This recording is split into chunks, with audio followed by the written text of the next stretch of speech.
Welcome back to another episode with the Inquisitive Mamba. How's it going, everybody? Welcome back to another episode with the Inquisitive Mamba. I have a very special guest joining today's show. He's a pretty good friend of mine. We've met a couple times. He's an avid sports fan.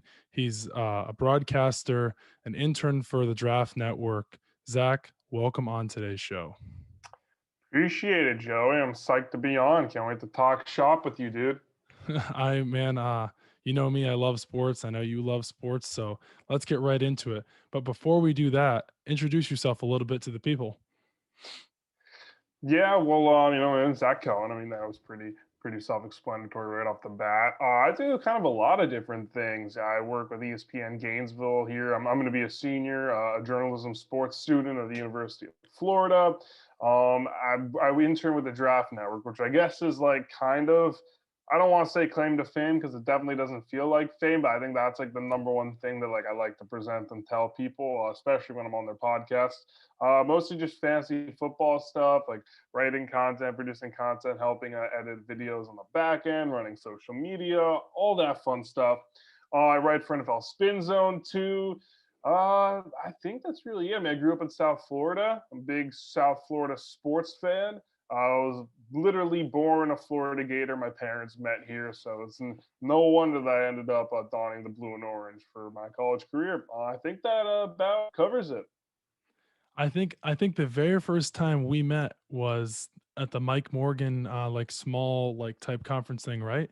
I think that was the very first time we met. Am I Yeah, right?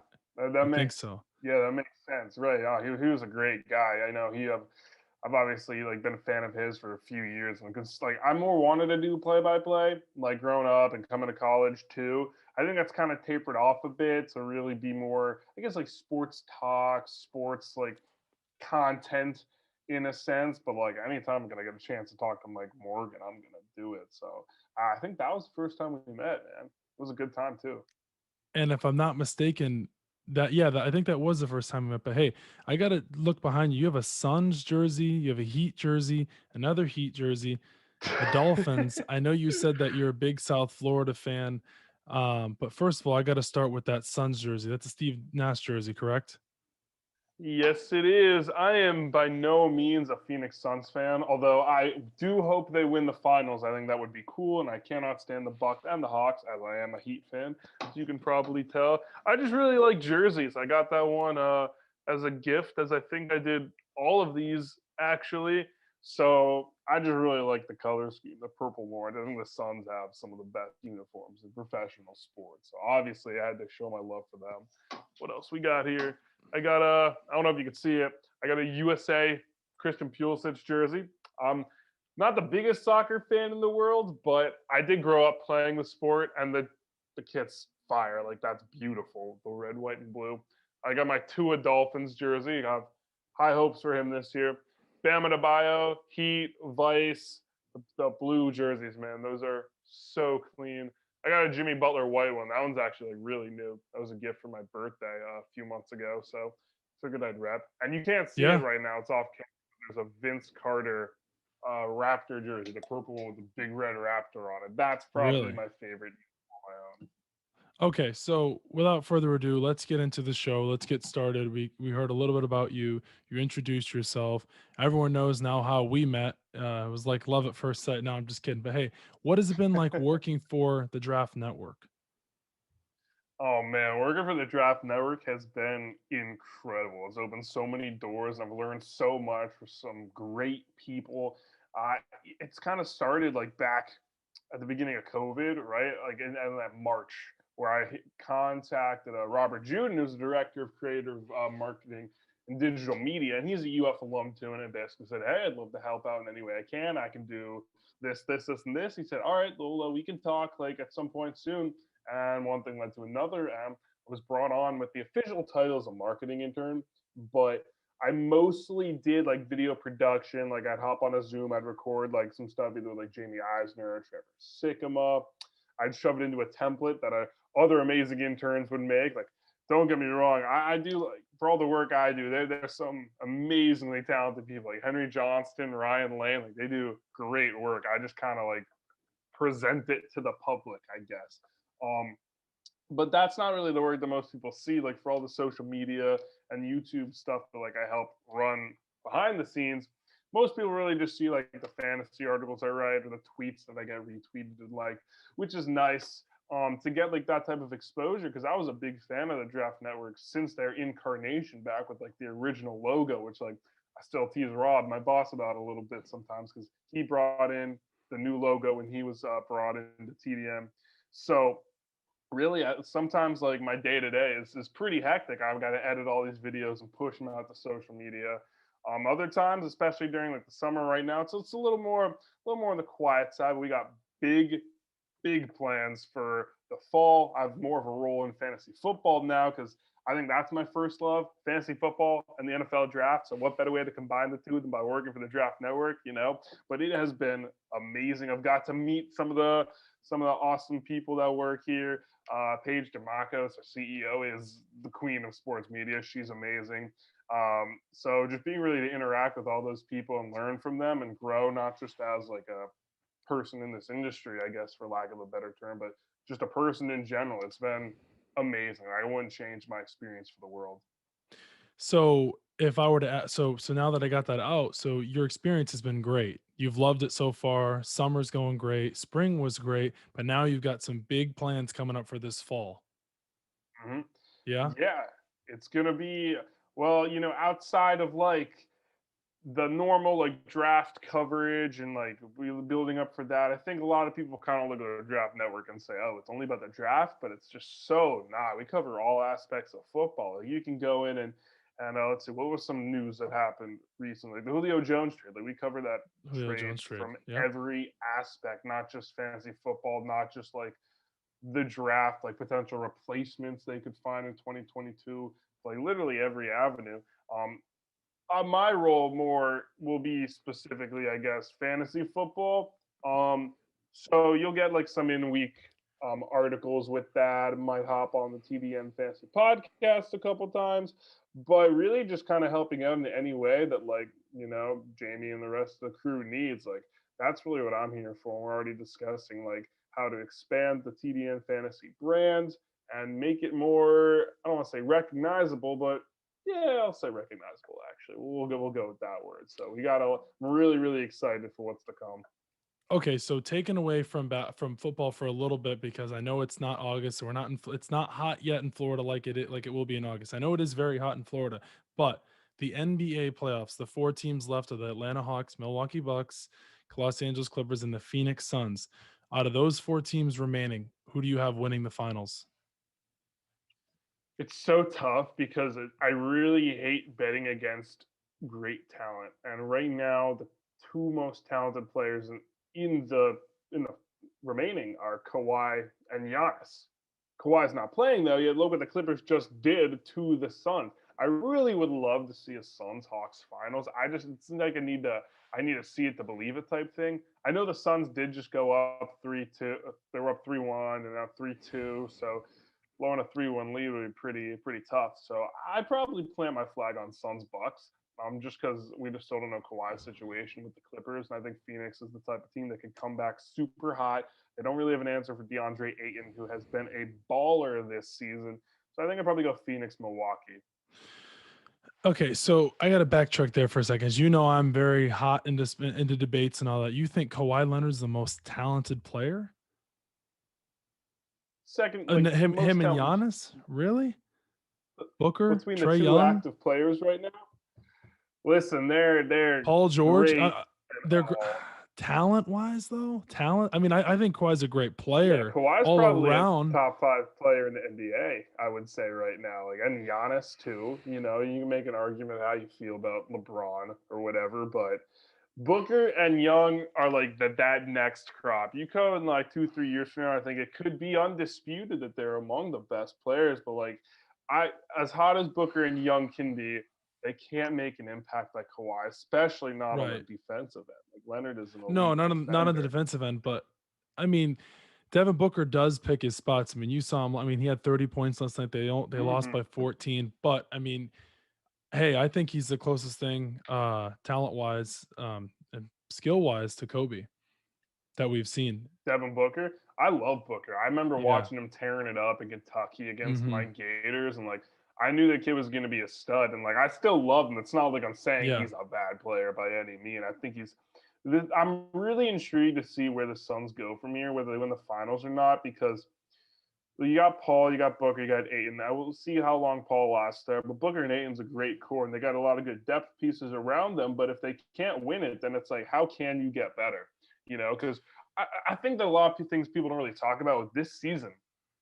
I think if any of the seasons are going to get an asterisk, it's this season, not last season. I think last season the competitive balance was equalized because all these teams go into a neutral site. Then this year, COVID affects different teams differently. Like, for example, my Miami Heat had so many games canceled at the beginning of the season just to be shoved to the back end. And a lot of people said maybe that did contribute to the fatigue, as did the Heat and the Lakers being two of the first teams out in the playoffs after having the shortest offseason in recent memory in the NBA. So I think if the season deserves an asterisk, it's this one. That's not to say that should discredit what the Suns have done. They're a promising young team, and they very well could be the NBA champions when it's all said and done.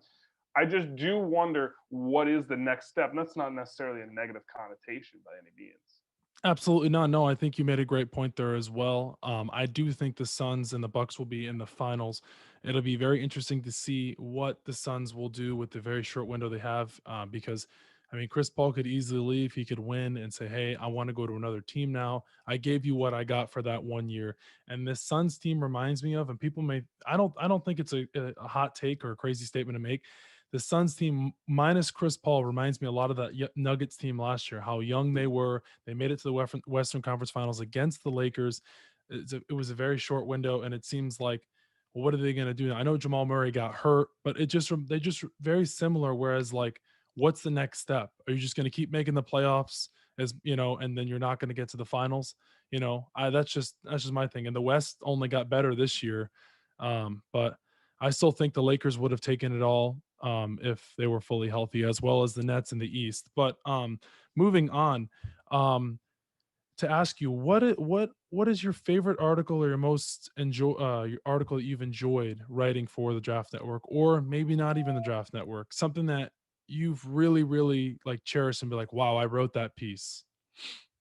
Yeah, the first things that come for the Draft Network, it's always kind of like my most recent piece, especially like the in-depth one I did on Miles Gaskin a couple weeks ago. But like nothing ever takes the cake, like for what I do for the NFL Spin Zone for Fansided. Fansided owns NFL Spin Zone, so like it's a branch, yada yada yada.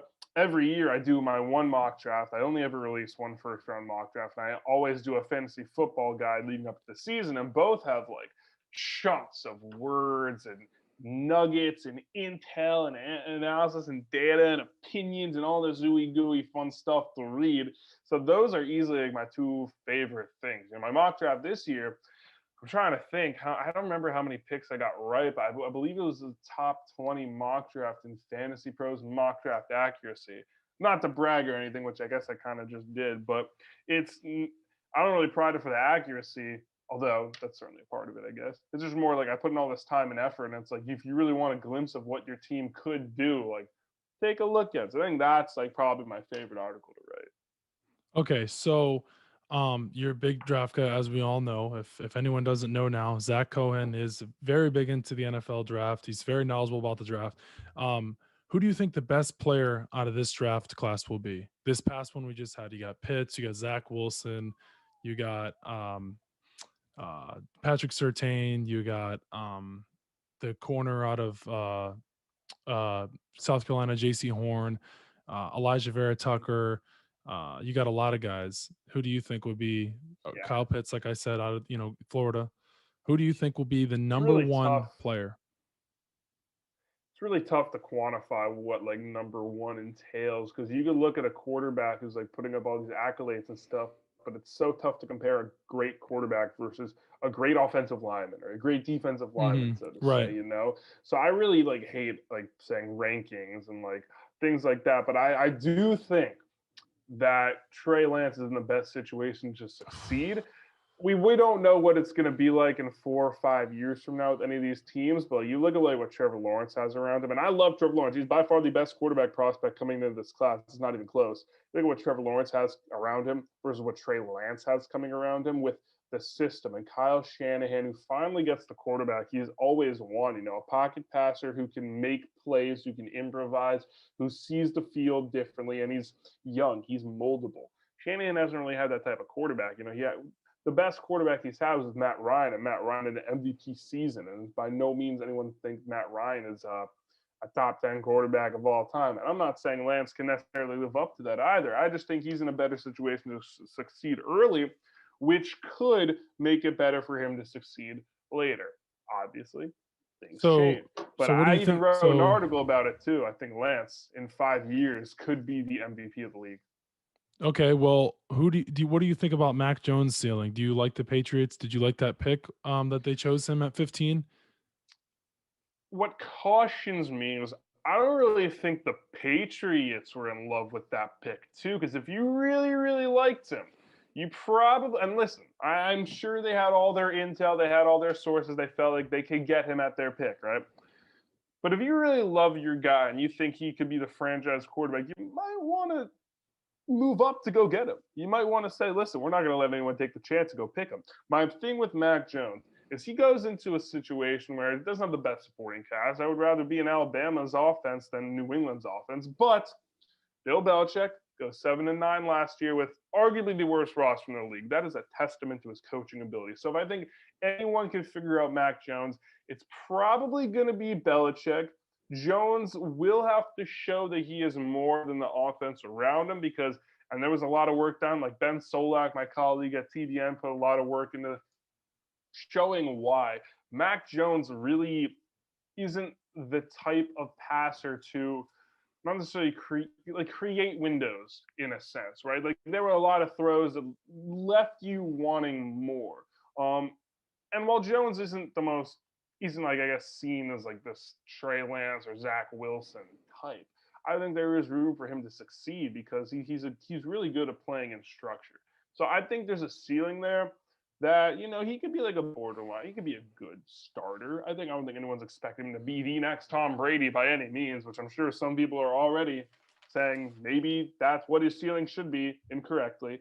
But I do have some concerns about him. I'm not ready to peg him as the franchise quarterback in New England just yet.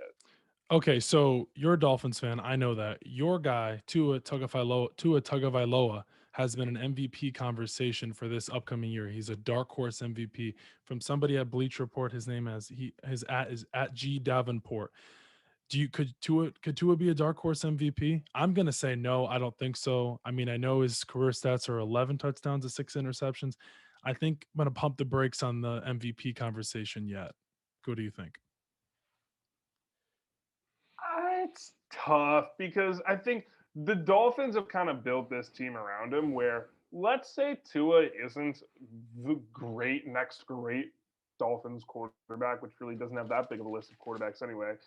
I wouldn't necessarily say he needs to be an MVP type candidate for the team to win. Luckily, he does have a better situation around him. I've heard he's really got a better grasp of the offense. The offensive line took strides towards the end of last season. Their young groups are really starting to mesh more together, which is what you want from a unit like that. Solomon Kinley, Robert Hunt looked really good at times. Robert Hunt especially added some new weapons that can really not just help Tua in the passing game and create yards after catch, but it should help the run game too. Because when you got speedsters like Jalen Waddle and Will Fuller along the line of scrimmage, defenses are not going to want to play like press coverage on them. They're going to want to give them their space, which opens up the box, can open up the run game. As for the defense, that could be a top 5 unit again. Like they got playmakers all across the board. Xavier Howard, Christian Wilkins, Jerome Baker, even Emmanuel Ogba had a career year last season. Byron Jones. Yeah, exactly. There's a lot that Tua's in a good enough situation where he doesn't need to be an MVP type candidate. I wouldn't necessarily put my chips in that basket yet. I've seen encouraging signs from him, but there's so much overreaction to how a rookie, when you're going up against a Joe Burrow and a Justin Herbert in your class, it makes anything that Tua does much worse because there's not playing at that caliber. But You can never ever judge a player by one season. Can't do it. Honestly, I'd say you can't even judge them by two, but some people might find that extreme. I usually like to you usually have a good window about players like 2 to 3 years. Three Well, it's years most likely. I'm glad I asked you that question because it's funny you say that because Justin Herbert had a great rookie year. Baker Mayfield had a great rookie year, and then he kind of like went, lopsided for a little bit. And it's just there's just so much pressure on these quarterbacks now. It's like if Zach Wilson doesn't do anything this year, he's going to be labeled as horrible. Trevor Mhm. Lawrence goes, there's 17 games, he goes 4-13, or 3-14, then he's going to be like, oh my gosh, Trevor Lawrence isn't good. There's this, that. It's like there's so many people out there that are critiquing these guys, but it's like it's what's around them: offensive line, receivers, defense, Mhm. a miscommunication on a play. It's just there's so many things that go in, so many factors that go into it. It's like it's so hard to judge a guy off one year. With that point being said, um, who do you have winning tonight, Bucks or Hawks? It's tough to say Atlanta, especially with Trey Young's status up in the air. We'll see how he gets back with health wise. I think you just got to go with the Bucks at this point.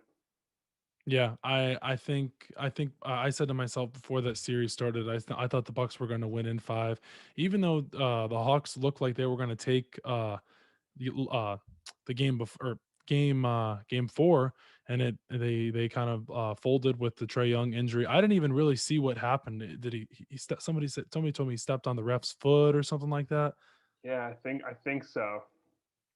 That's what I got off of that. But sticking with the NBA for a little bit longer, any chance the Lakers land Damian Lillard?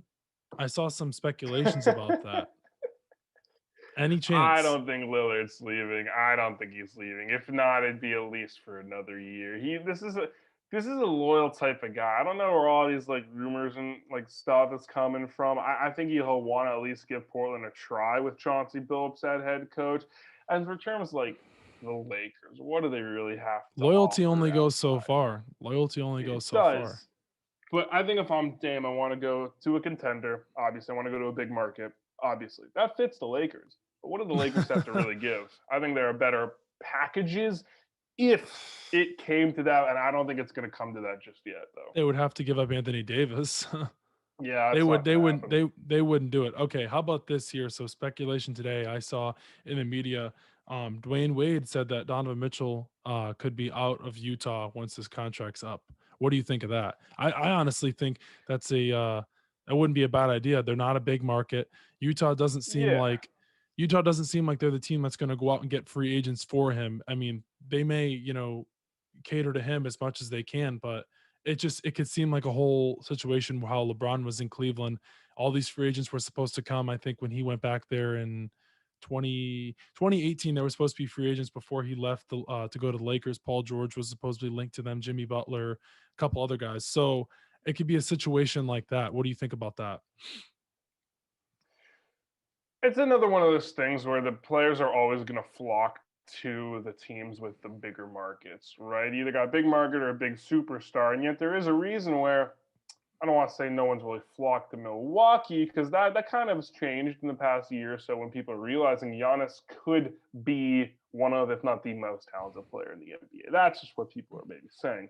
With Mitchell, you kind of got to see how Utah unfolds because at some point, and more so than ever, it's easy to get antsy. It's easy to think like your kind of ceiling's going to be top. So if Utah, even if they go to like the conference finals the next 2 or 3 years in a row, at what point is it like, all right, like, can I go somewhere where I can actually move past where Right. I've been, where I can actually reach the NBA finals? And again, NBA, big markets always win out. Salt Lake City, there isn't the biggest. I know it's no New Orleans or Memphis, but I mean, I always wouldn't be surprised. Nowadays, nothing surprises me in the NBA. You look at the player movement of recent years, like I would not be surprised if Mitchell left Utah at some point in his career. Okay, so back to the Lakers real quick. Supposedly Russell Westbrook's wife followed LeBron and Anthony Davis on Instagram. Are there any scenarios you think Russell Westbrook could be heading down to the Lakers? He did go to UCLA. He's a California native. Not unless he wants to undergo a James Harden level of transformation. You kind of look at James Harden on the Brooklyn Nets is a completely different person than how he was in the Houston Rockets. Harden in Houston was me. He was the offense. In Brooklyn, he kind of adapted his game to make it like, all right, like I don't need to be the guy. I can be if I need to be, but I guess more like team basketball. I think that's kind of how Westbrook would have to go. I don't think he'll stay in Washington forever. I really don't, because especially looking where he's forced himself to be regardless. So, I mean, you can't really like sweep any option truly under the rug. So I'm not going to say like I don't think there's no chance. I'd be very surprised if Westbrook ended up a Laker within the next year or so. You're really surprised by that? July starts rolling around after these finals start to come into play and talks start to get speculated. I mean, I don't know. Again, I think it could happen. What are the Lakers going to trade? Like realistically, what are they going to trade? They're not going to trade Anthony Davis. Westbrook's under contract, right? Yeah. Yeah. He's not a free agent. Yeah, that's true. So they would have to. Yeah, I mean, I'm sure the Wizards would want a good haul for him. It'd have to be Montrez, probably Kuzma.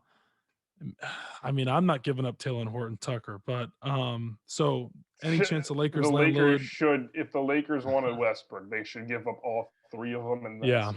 So any chance the Lakers land Lillard, you said no. NBA Donovan Mitchell, obviously you think he could be on his way out after that rookie contract. I completely agree with you on that one. You think the best prospect in the NFL draft is Trevor Lawrence, which is kind of a no-brainer, right? Prospect.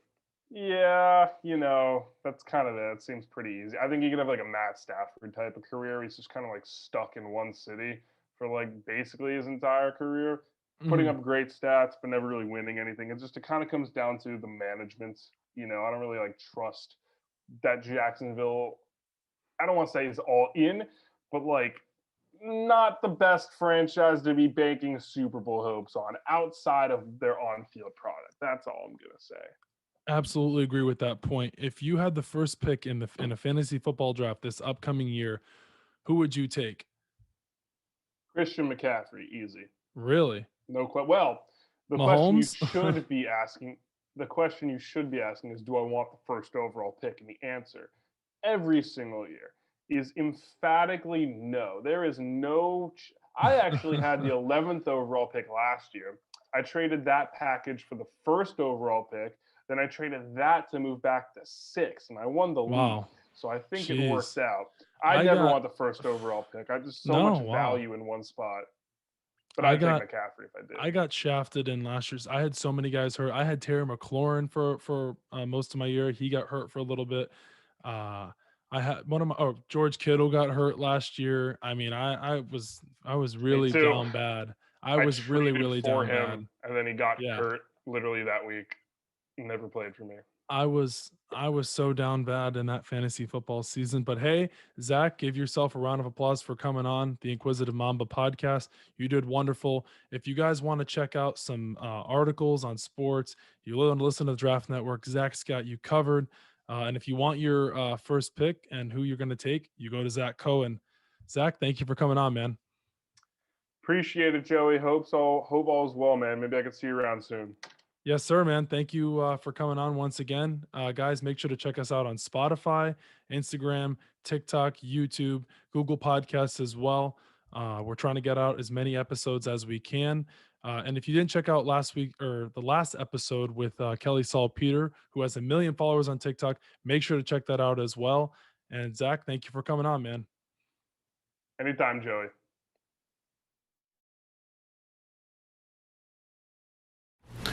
As always, thank you for watching another episode with the Inquisitive Mamba. We covered a lot about sports. I had Zach Cohen on. We talked about the Draft Network. We talked if the Lakers would land Lillard.